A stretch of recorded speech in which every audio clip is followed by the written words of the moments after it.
Hi, we're here at Startup2Startup. You just watched the live webcast, and we're here with David Kashen. He is the author of Awesome Culture, and we're talking about how to build culture in your startup.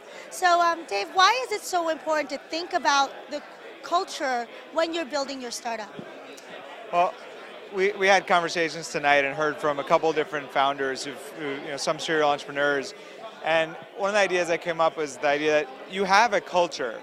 So, whether you like it or not, you're going to have a culture. So if you don't bring intentionality to it and define it, it may not be one that you actually want. And so I've seen too often founders who kind of grow up, have all this success, and then turn around to see that the company is not one that they actually even want to work in. So it's important when you start to think about, what do you want your company to be like when it grows up, so that when you actually get there, it is that way. So be decisive about it right from the get-go. Even if you're just building product, building the idea, building the team, you have to be aware of who you are, right? Yeah, and for any group of human beings trying to work together, especially in a startup, there's so much uncertainty. If you can provide clarity as to what's expected of people in terms of values, in terms of kind of core behaviors, it at least puts one pillar down, and it gives people a lot more comfort, and it's a lot easier to articulate the kind of people that you want in your company and the kind of people that shouldn't be in your company.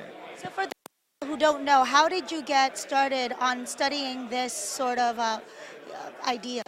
So I co-founded a company called Wellsphere. I had the experience firsthand the challenges of trying to build a culture that I wanted in the face of all the pressures of starting a company. We did a lot of things wrong, we did a few things right, and just learned so much.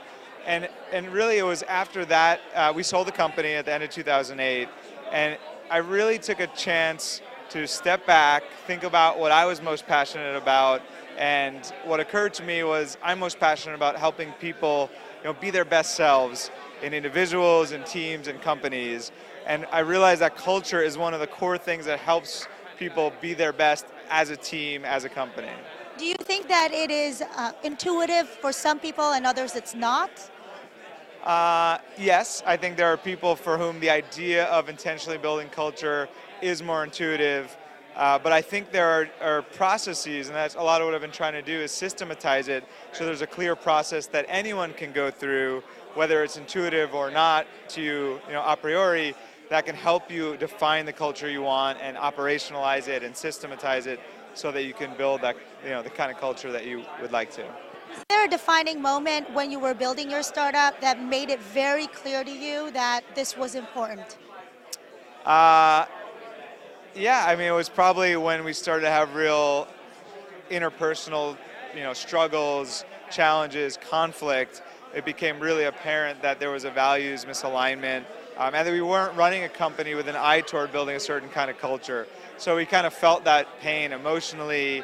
Some of the hardest stuff to deal with is when people aren't getting along, people aren't happy, and especially as a leader, you feel the burden of that responsibility. So it was at the point that the people that we had hired, expressed dissatisfaction with the company that it really felt the pain of not building the kind of culture we wanted. And you felt you had to do something about it. Yes. Have to, it's your company. So now that you've written a book about it, you're speaking to people about this, and you're consulting, what is next? Are you planning to do another startup, or are you doing this mentorship and consulting? So to be clear, I haven't written a book. I have a blog. Sorry. That's okay. That's okay. So a book might be one of the ideas. There might be a book in the works. I really think about my mission is to help bridge the gap between, I'll say it another way. I want everyone who goes to work to have a positive experience at their workplace. And I think that if companies are more intentional about the kind of cultures they build, that will lead to, a world of employees who are happier with their job day to day, and that's a way to meaningfully increase the level of well-being in our society. So that's what I think about, the way there. I think there's opportunities through, speaking, through writing, through consulting. So in some ways, I kind of view this as my next startup. It's not a traditional startup in the sense of building technology, but I'm always thinking about ways to scale the impact and to meaningfully increase the level of well-being in our society.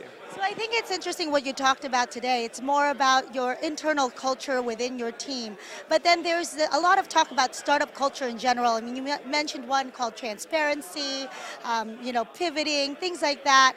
How is that, the idea of startup culture, inherent in a lot of startups that are happening now? So I'll say two things about that. The first is I think there's a little bit of a trap in that Silicon Valley has its own culture. And so if you're not clear as a founder about your own values, it can be easy to just get kind of swayed into what other people think your company should be like. And you might wake up finding that, in fact, the company doesn't really reflect your values. And so that's kind of one response. The other is, I think there are some best practices. I think there is a lot of great work being done to extract, what do the best startups do differently. And so on the one hand, I'd recommend, all founders to be open-minded, to look at, what other startups are doing and things that are working for them, but then to apply through their own filter of what they truly believe and what's most important to them. So don't just adopt something just because it's what everyone says you should be, like cool kids with, sunglasses and being laid back if that's not what it is. You gave an example of Zappos, right? So can you give us a little example of that? Yeah, so I think one of the key things to think about is that a strong culture is all about alignment. Alignment between the vision, the values, the way people behave every day, the metrics, and there's not one right culture. There could be, Zappos is one example of a really strong culture, but there are other companies that have totally different cultures from Zappos, but they still are very strong cultures. And the two key questions that I ask startups to think about is one, what kind of culture, what values will allow us to thrive as a team? And two, what culture, what values enable us to win in the market? And the answers are different for different groups of people, for different teams in different markets. It's all about being self-aware of yourself and your team, right? It's all about being self-aware, yes. Excellent. So one tip for startups out there.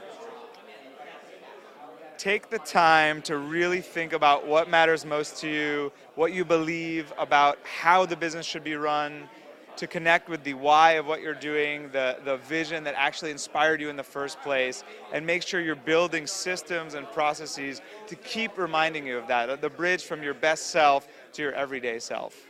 Excellent. Thank you so much, David. Thank you very much. Startup Live for Startups by Startups.